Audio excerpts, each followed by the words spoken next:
The morning of April 17th, 1847, dawned beneath a London sky wrapped in fog so dense it seemed to hold its breath. Grey tendrils of mist pressed themselves against the tall windows of the Monroe estate, veiling the world beyond in ghostly secrecy.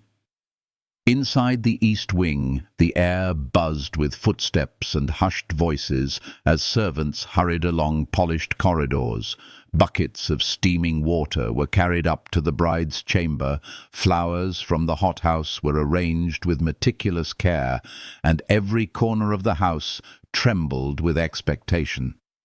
Today was to be the day when Isabella Monroe fulfilled the promise that had shadowed her since birth. The day she would stand at the altar and become the Duchess of Richmond.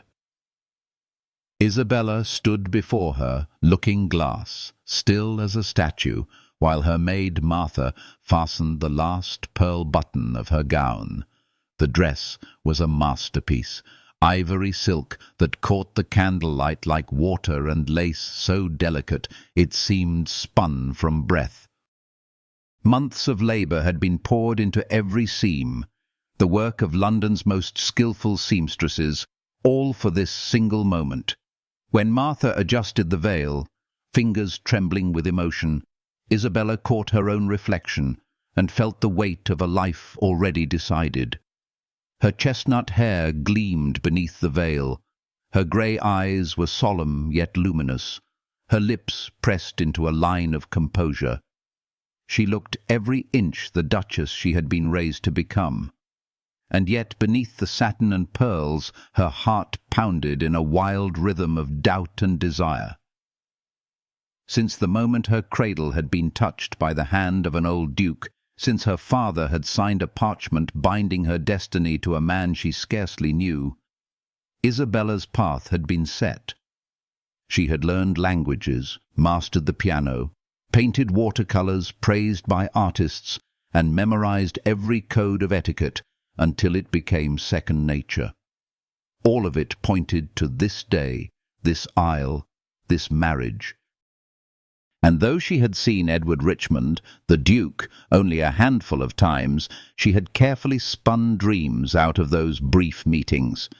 His comments about her French, his stately bearing, the air of authority he carried like a mantle, these fragments had become the scaffolding of her hope. For years she had written his name beside hers in her journal, practicing the signature of Isabella Richmond, as if it were a spell that might secure her future. When Simmons, the butler, appeared in the doorway to announce that the carriage awaited, Isabella's hands quivered despite her outward calm. Her father, Lord Monroe, stood below with the stern satisfaction of a man sealing a profitable bargain. To him, this union was not romance, but strategy, the wealth of merchants braided to the lineage of dukes.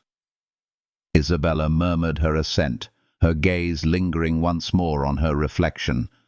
She whispered to herself that she was ready, though the words tasted like ash in her mouth. The ride to Richmond Chapel carried her through the misty countryside, where the first blush of spring painted the fields with colour. Carriages rolled ahead and behind, bearing London's finest, all eager to witness the union of two great houses. Through the window she glimpsed familiar faces, ministers, lords, even the Duke of Wellington himself, all gathering to watch her destiny unfold. Her corset pressed cruelly against her ribs. Her heart beat like a trapped bird, yet she held her posture with the grace drilled into her since childhood. When the carriage halted before the ancient oak doors of the chapel, Isabella's father offered his arm with a curt nod. "Today you fulfill your duty," he reminded her, his voice devoid of tenderness. She answered with quiet obedience, though within her chest a storm raged. The chapel itself glittered with roses and tapers, its stone walls echoing with the first strains of the wedding march. Nearly 300 guests rose as Isabella stepped inside, the train of her gown sweeping like a river of silk behind her. The stained glass windows spilled multicolored light upon her path as she moved slowly forward, every eye fixed upon her. At the altar stood Edward, tall and composed, the Duke of Richmond himself. His shoulders were square, his profile noble, his expression unreadable. Isabella's pulse quickened, believing this moment at last would bring her into the safety of his arms, into the future she had envisioned since girlhood. Halfway down the aisle she saw her sister, Charlotte, seated in the front pew. Only 17, Charlotte's golden curls shone like a crown beneath a hat adorned with flowers. She smiled at Isabella, a smile that should have been innocent, but seemed edged with something else, something triumphant, as if she possessed a secret Isabella had not yet discovered. The sight made Isabella falter for the briefest moment, though her father's firm grip urged her forward. When she reached the altar and lifted her eyes to Edward's, she expected to see warmth. Instead, his gaze was cool, his lips pressed into a determined line, and before the vicar could speak the sacred words, Edward lifted his hand. His voice rang through the chapel. "I must address the congregation." A hush fell. Isabella clutched her bouquet, the fragrance of roses suddenly suffocating. Edward's words struck like stones in a pond, rippling shock through every corner. He could not proceed with this union. He declared his heart belonged not to Isabella, but to Charlotte. Gasps erupted. Fans fluttered. The vicar dropped his book. Charlotte rose, her cheeks flushed, her eyes alight with triumph. Lord Monroe thundered in protest, citing contracts and honour, but Edward met him with cold pragmatism. The dowry would be doubled, he said, but his choice was final. For Isabella, time fractured. The world spun around her in whispers and pitying glances. She stood frozen, her bouquet trembling in her hands, her dreams collapsing like shattered glass. The pearls around her throat, his gift, suddenly burned. With quiet dignity she unfastened them and returned them to him, her voice steady though her heart screamed. She wished her sister joy, each word laced with a steel she did not know she possessed. Then, gathering her train, she turned and walked the aisle alone, every step echoing like thunder in the silence of the stunned assembly.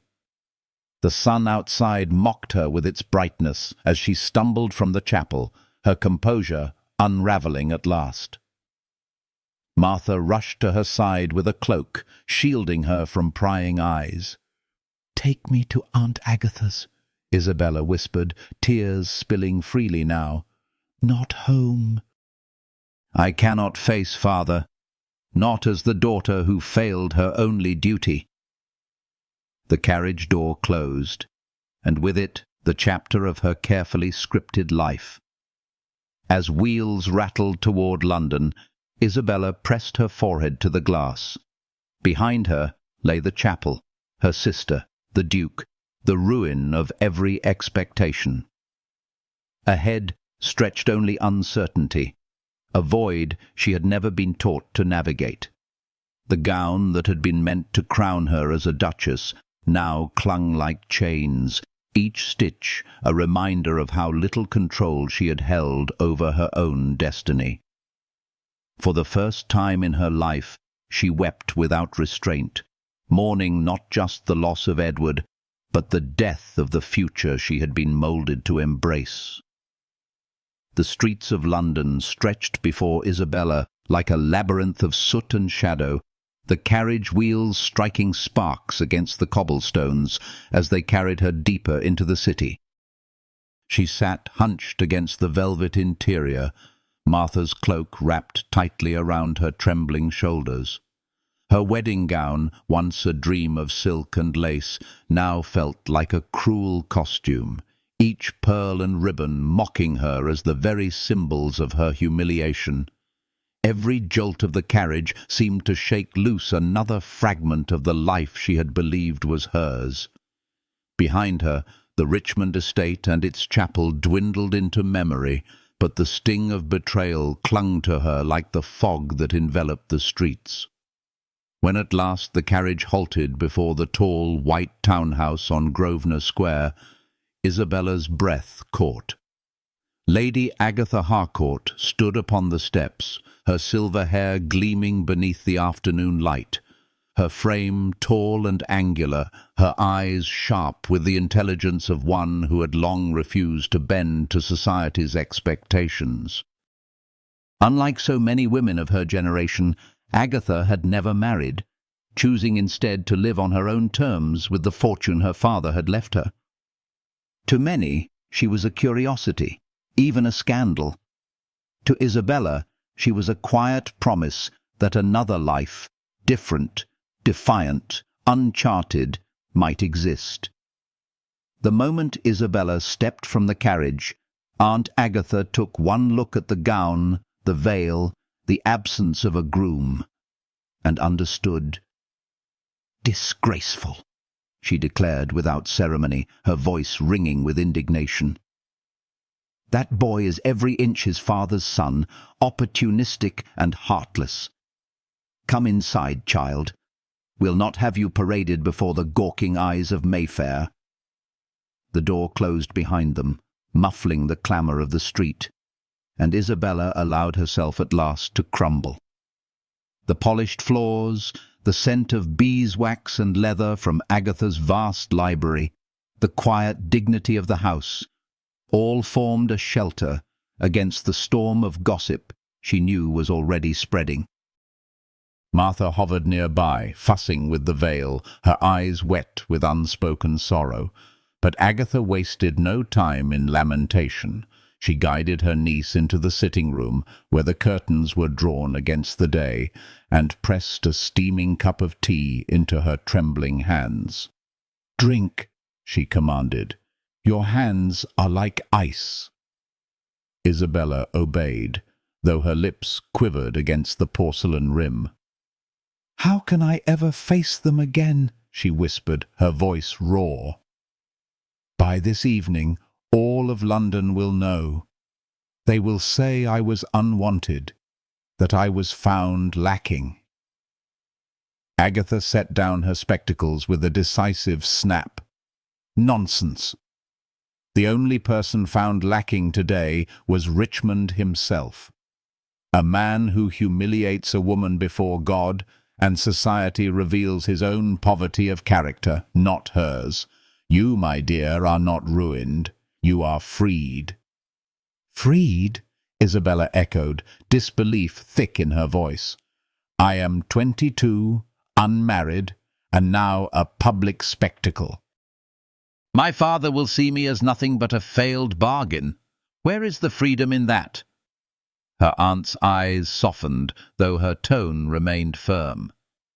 "The freedom lies in the very thing you cannot yet see. For the first time in your life, Isabella, your path is no longer dictated by a contract signed before you could speak. You may curse Richmond's cruelty now, and rightly so, but in time you will bless this day. He has unwittingly delivered you back to yourself." Isabella shook her head, staring into the dark swirl of her tea. "I was raised for one purpose, to be a duchess. I have no other skills of value. What am I without that role?" "You are Isabella Monroe," Agatha replied, leaning forward. "A woman of education, wit, and depth. You speak languages. You play music. You paint. You think. Do you imagine those qualities evaporated the moment a foolish boy turned his back on you? No, child. They remain, and they will be the foundation of a life you may now shape with your own hands." The words pierced Isabella like a shaft of light breaking through fog, though her heart was still too raw to fully accept them. She set down her cup, her fingers trembling. "I do not know how to begin," she admitted. "Then begin small," Agatha said briskly. "Rest, read, walk in the garden. Speak when you wish, remain silent when you do not. This house is yours for as long as you need it, and when the world grows too loud with its gossip, remember this: those who chatter most viciously are often those who envy most bitterly. Today they gossip about you, tomorrow they will gossip about someone else. Society is fickle, but your life is yours to reclaim." Martha, standing by the hearth, sniffled and wiped her eyes. "You deserve better, miss. You always did." The sincerity in the maid's voice, coupled with Agatha's unyielding strength, drew the first crack in Isabella's shell of despair. She closed her eyes, letting the words seep into her bones. Perhaps she was not entirely lost. Perhaps there was a way forward, though its shape was hidden from her. In the days that followed, the townhouse became her sanctuary. The library in particular called to her, with its towering oak shelves crammed with leather-bound volumes that smelled of dust and wisdom. She spent hours curled upon the window seat, gazing out at the neat garden below, while burying herself in the pages of philosophy, poetry, and novels. In those books she found not judgment, but companionship, characters who suffered, struggled, and rose again. Words became her refuge when human faces were too painful to meet.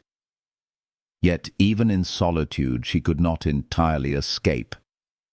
Letters arrived daily, heavy with sympathy, curiosity, or thinly veiled schadenfreude.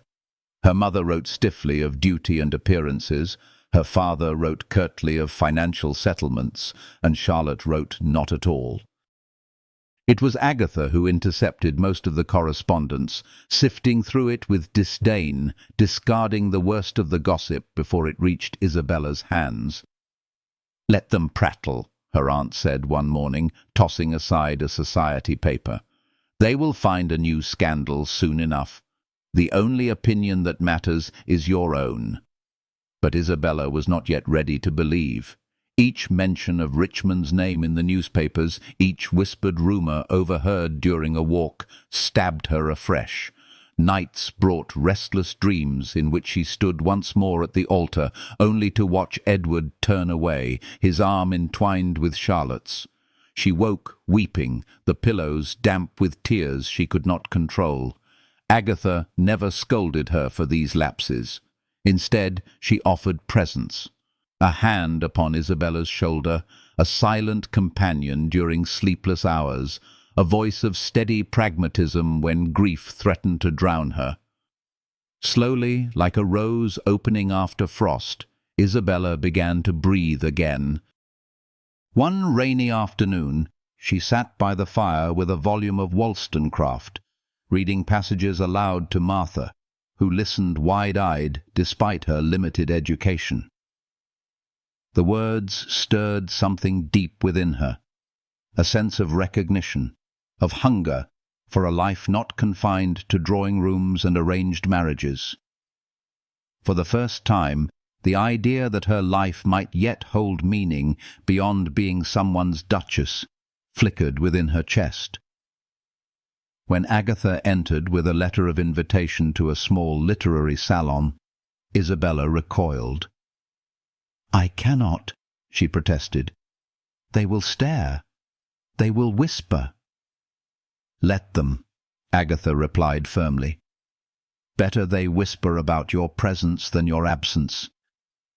You cannot hide forever, child. The world must see that Isabella Munro has not been broken." Isabella hesitated, torn between fear and the faint spark of curiosity that had begun to glow within her. To step out again, to face the eyes of society, was to risk fresh wounds. Yet perhaps, she thought, perhaps it was also the first step toward reclaiming herself. Evening descended upon Berkeley Square like a velvet curtain, heavy with drizzle, and the glow of gas lamps flickering against damp cobblestones. Isabella, wrapped in a gown of deep blue silk chosen by her aunt, felt her pulse quicken as their carriage rattled to a stop before the townhouse of Lady Pembroke. Though simple in design, the gown suited her in ways she had not expected. Its modest cut emphasized dignity over extravagance. Its rich color drew out the quiet steel of her grey eyes. Martha had twisted her chestnut hair into a crown of braids, understated yet elegant. For the first time since that dreadful day at the chapel, Isabella looked at her reflection without flinching. She looked not like a bride abandoned, but a woman standing at the threshold of something unknown. Lady Pembroke's salon was no ballroom. There were no chandeliers ablaze, no crush of hundreds jostling for position. Instead, the drawing-room was intimate, lit by firelight and wax candles, the air thick with the scent of old books and ink. A small assembly of 20 or so guests mingled in clusters, professors, poets, noblewomen who dabbled in writing under male pseudonyms, and a scattering of foreign dignitaries drawn by Lady Pembroke's reputation for lively debate. The atmosphere, though genteel, crackled with energy. At first, Isabella kept close to Aunt Agatha, the weight of curious glances pressing upon her like invisible chains. She knew the story of Richmond's betrayal had spread like wildfire. Indeed, she saw it in the half-concealed looks, the whispers behind raised hands. Yet Lady Pembroke welcomed them with warmth rather than pity. "How delightful you could join us, Lady Harcourt, Miss Munro," she said, clasping Isabella's hands in both of her own. "We are engaged in heated discussion of the romantic poets. Your thoughts would be most welcome." Isabella inclined her head with composure, forcing her voice to steadiness. "I have always believed Byron's melancholy spoke not of weakness, but of the universality of disillusionment." Her words surprised even herself. For weeks she had spoken little, retreating into silence. Yet here, among strangers who valued ideas over gossip, she found her voice. An elderly professor responded with jovial argument, and soon Isabella was swept into conversation. She forgot for a few moments her humiliation. Her mind sharpened. Her opinions, honed by years of study, flowed more freely than she had anticipated. She began to feel the faint stirrings of something long suppressed, the thrill of being seen not as ornament or bride, but as thinker. It was then that a deep voice, accented and resonant, interrupted from behind her. "Señorita, may I offer another perspective on Lord Byron's verse?" She turned, and the sight nearly robbed her of speech. Before her stood a man unlike any she had encountered among the stiff English aristocracy. Tall, broad-shouldered, with olive skin kissed by the sun and eyes dark as midnight seas, he looked like he had stepped from the canvas of a Spanish master. His attire bore the refinement of continental fashion, cut to perfection, yet worn with a natural grace rather than rigid stiffness. His gaze, intent and intelligent, was fixed wholly upon her, as though he saw not her scandal, but her soul. Lady Pembroke appeared at her side with almost conspiratorial eagerness. "Miss Monro, Lady Harcourt, permit me to present His Grace, Alejandro de Mendoza, Duke of Valencia." He bowed with elegance, and unlike the perfunctory gestures of Englishmen, his movement held genuine courtesy, almost reverence. "The honor is mine," he said, his voice warm as velvet. I could not help overhearing your defense of Byron. Your argument that melancholy transcends the personal into the universal was most compelling. Colour rose to Isabella's cheeks. It had been weeks since any man addressed her without pity or calculation. To be praised not for beauty, lineage, or dowry, but for intellect, it unsettled and intrigued her. "You are too generous, Your Grace," she replied softly. "I merely suggested that disillusionment is not confined to poets, but speaks to the human condition." "Precisely why his words endure," Alejandro agreed, his eyes lighting. "In Spain, we call it la tristeza dulce, sweet sadness. It binds us, reminding us of our shared frailty." The phrase slipped from Isabella's lips before she could stop herself. Sweet sadness. She repeated it in Spanish, her pronunciation halting yet earnest. His brows lifted in surprise. "You speak Spanish?" "Only a little," she admitted, embarrassed. "French and Italian were my main studies. But I have always been fascinated by languages." "A fascination I hope you will indulge," he said with a smile that revealed a dimple in his left cheek, a detail that disarmed her.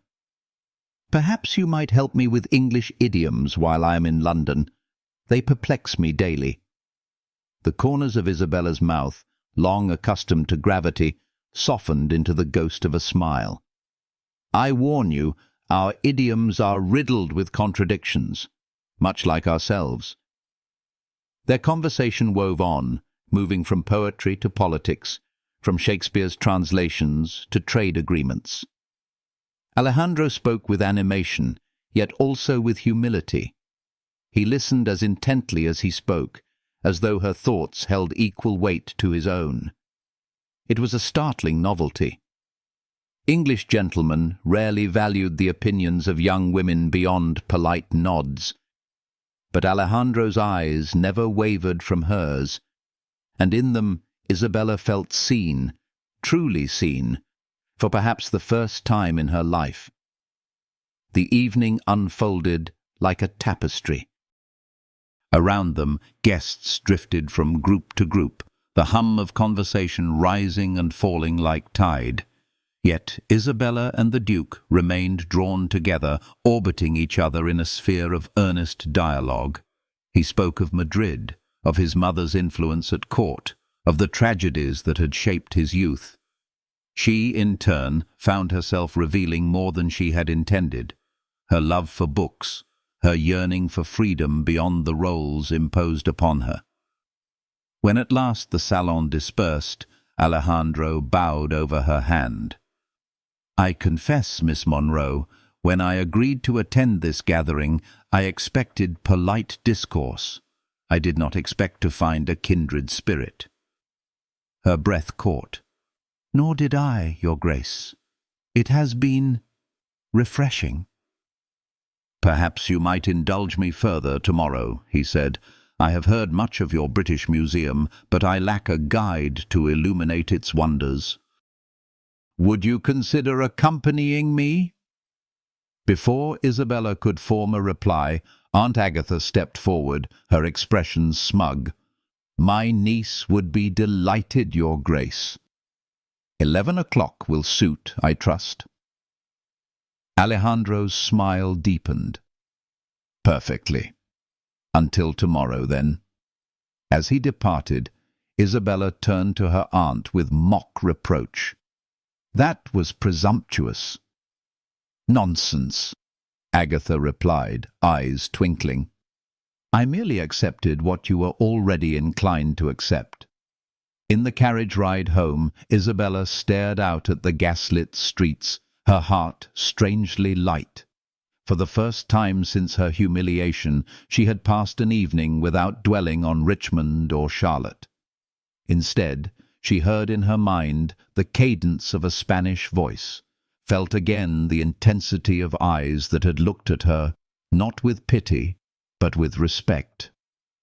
She lay awake that night, the memory of their exchange replaying in her thoughts like music. And when dawn broke, she found herself reaching for her blue walking dress with unexpected anticipation. The invitation to Lady Harrington's grand ball arrived like a gauntlet thrown at Isabella's feet.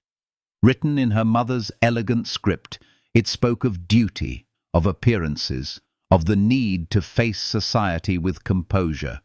Yet, hidden between the polite lines was the sharp truth. Edward and Charlotte would attend as husband and wife, their first public appearance since the scandal. Isabella's stomach clenched as she read the words, the paper trembling in her hands.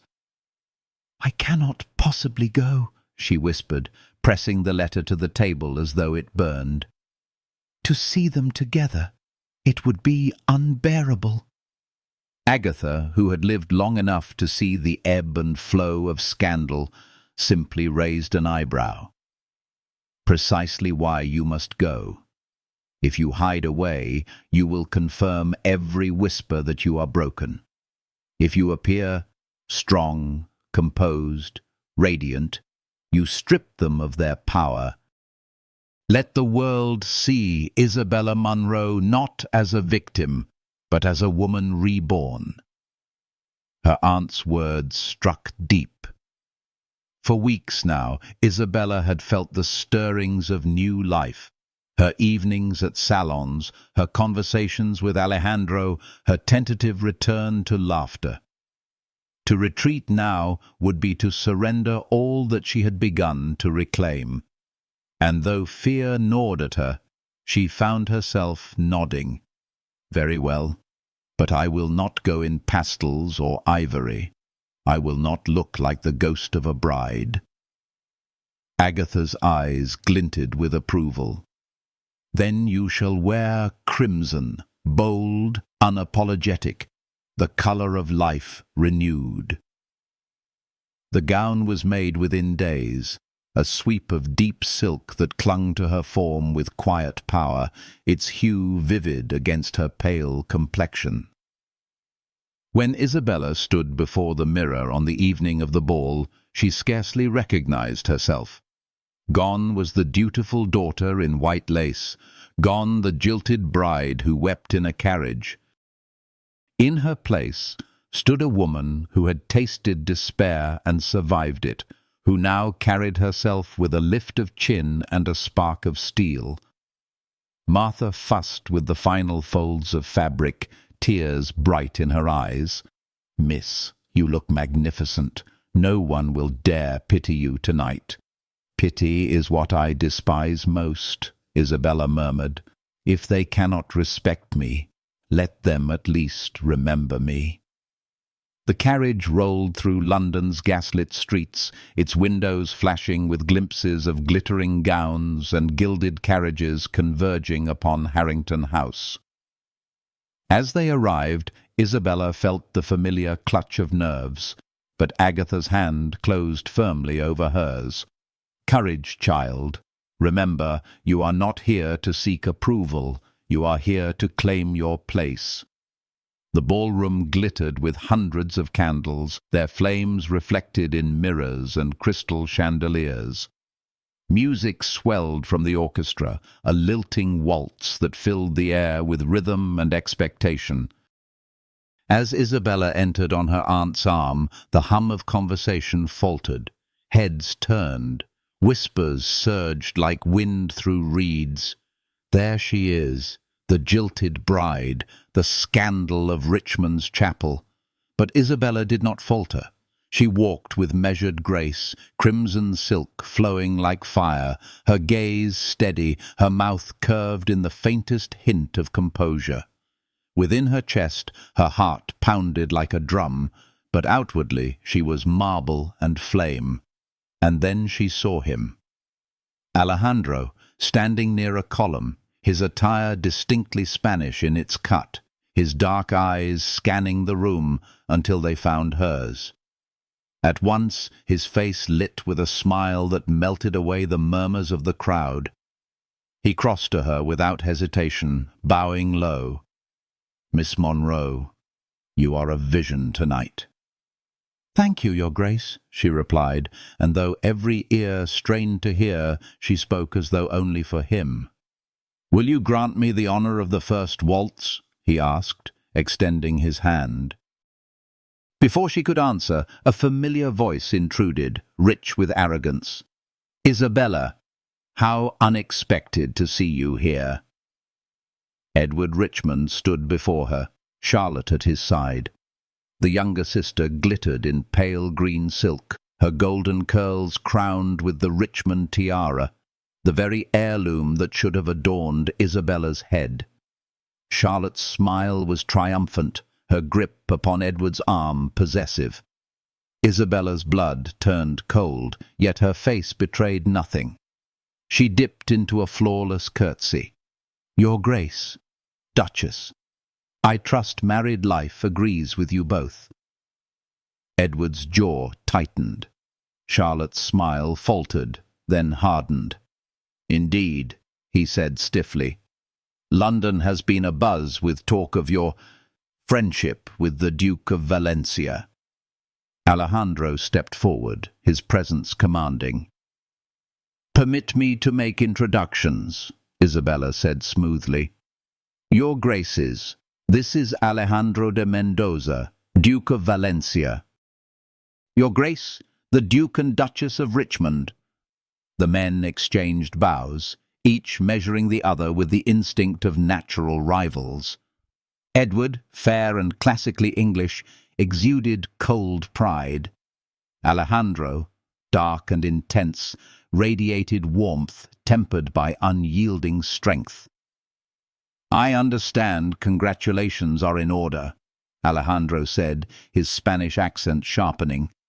"Though I confess, in my country, a man's word is his bond, particularly in matters of honor."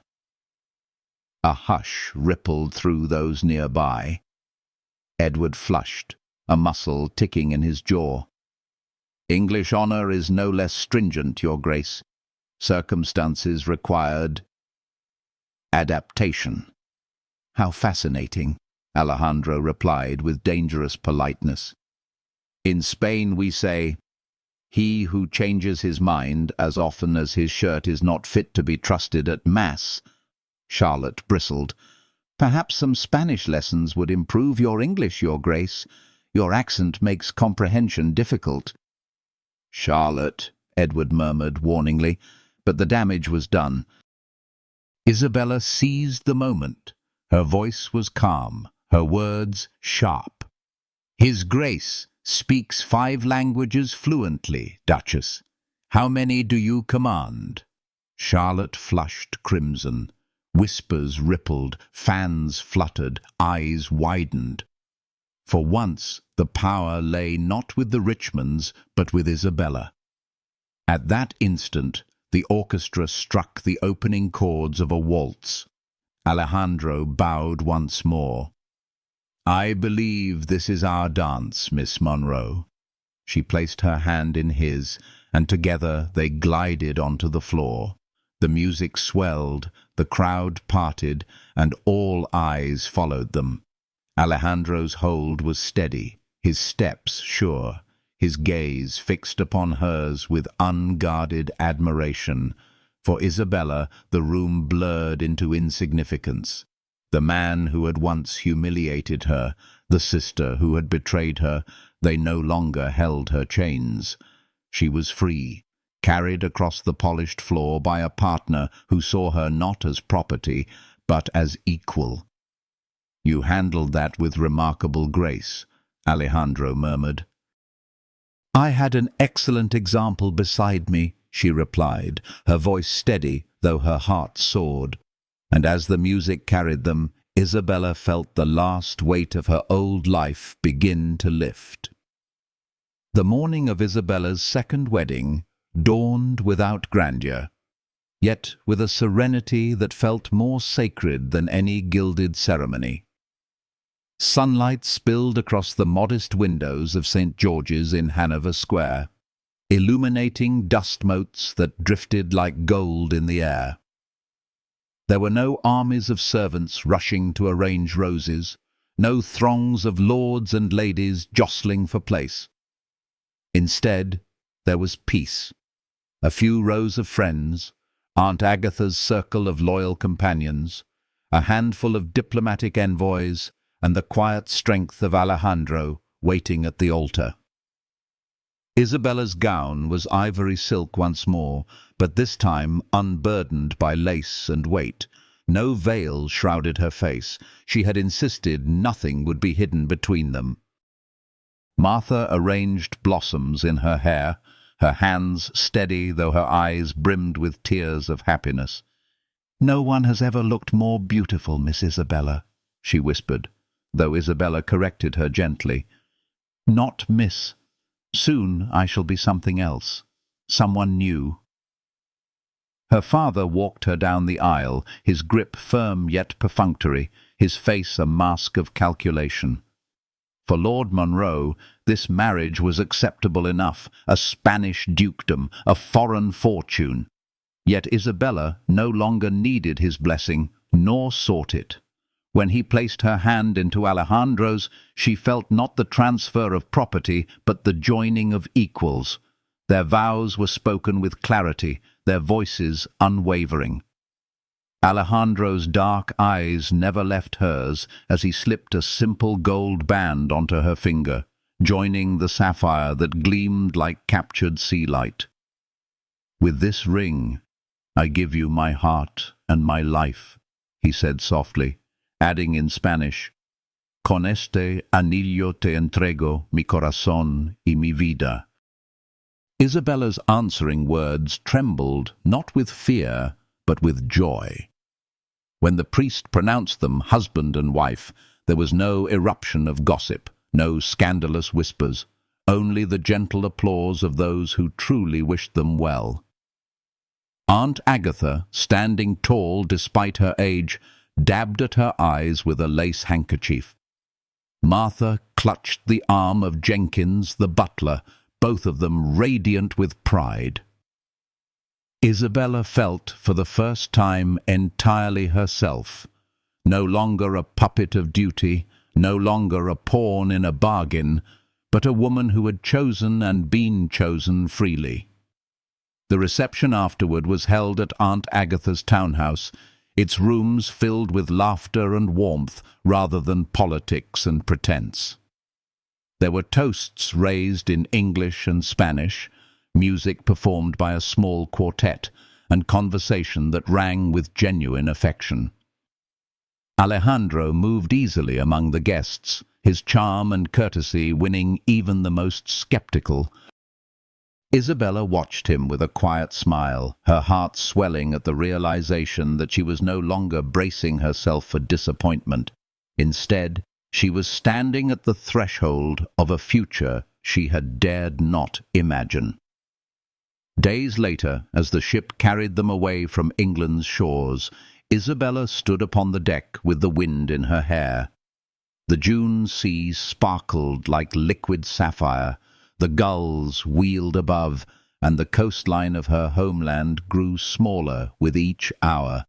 Beside her, Alejandro's arm encircled her waist, anchoring her against both the sea's sway and the uncertainty of what lay ahead. "Any regrets?" he asked quietly. She turned to him, her veil of hair tossed by the wind, her eyes clear. "None.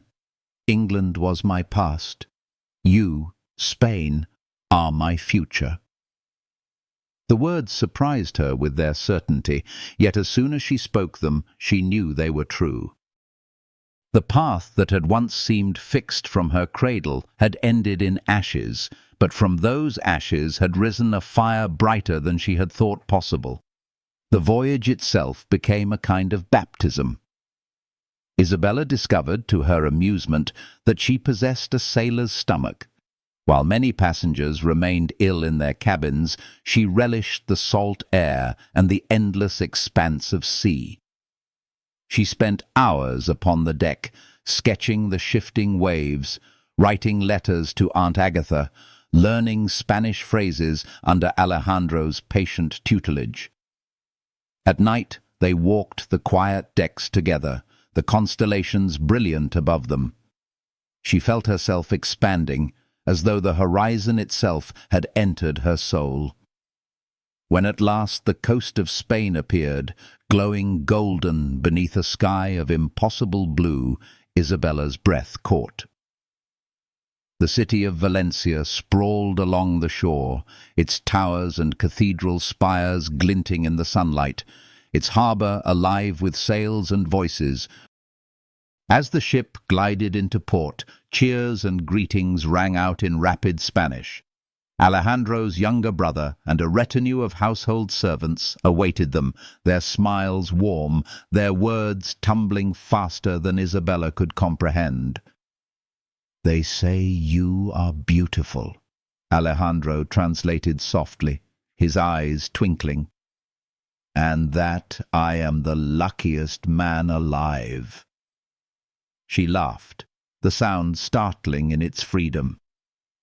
"Then you must agree with them, Your Grace."